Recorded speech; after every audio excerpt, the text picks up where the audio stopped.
What's good, everybody? So I want to talk about life, and I want to talk about death, and I want to start by stating a compelling statement that life is suffering and death is peace. It seems that the physicality known as humanity is extremely difficult due to our perspective of divine presence. Experiencing life in this physical realm leaves us subject to time, decay, and death. And we're limited by our physical and cognitive defects and operate separately, creating identity. Now, this separateness and limited perception of the whole is frustrating, and overcoming our character flaws often leads to suffering. We've caught amnesia, and even the most rudimentary skills such as language and math can take decades to master. Everything is a struggle, because struggle promotes growth and resilience. The suffering stems from not embracing the struggle, from avoiding challenges and conflict, asking ourselves those tough questions, and refusing to change.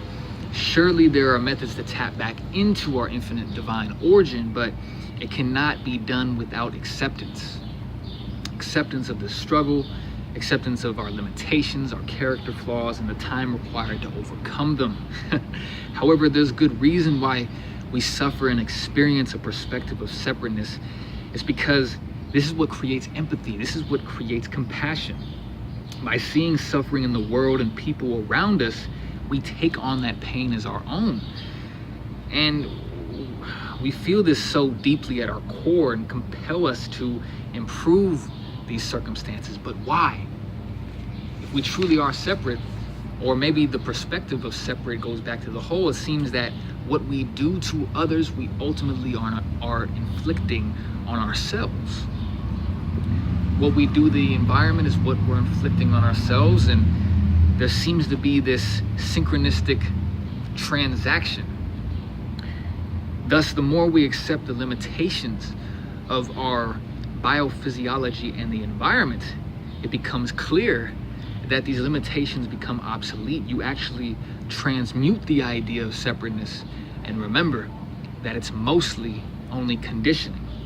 Conditioned to view people, our problems, and virtually everything else as if it exists on the outside of us, but that is merely interpretation, popular interpretation, I might add. By accepting and embracing the struggle of separateness, you begin to see that everyone and everything is merely a reflection of your consciousness and frame of mind. And these reflections are summoned by your desire and belief that they in fact do exist. When forgetting the interconnectivity and interdependence of our species, people begin to worship their own egos.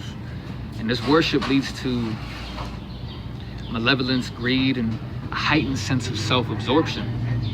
It also causes suffering because the individual distrusts others, pushes people away, and rather than embracing separateness, embrace the idea that it's them against the world, when actually I believe they are the world and are simply a unique expression of the divine. Now, fear of struggle is the fear of looking stupid and not knowing what the fuck you're doing. It's the unknown, it's scary, it's lonely, and it feels like dying. And the fear of death is actually the fear of life. But once you embrace the struggle, and once you realize it's inevitable, and death is inevitable, you don't tread as lightly. And you continue learning and suffering because you don't want to die unfulfilled and with regrets. Regrets of not trying because of what others might think, because of procrastination, willingness to change, or self-doubt.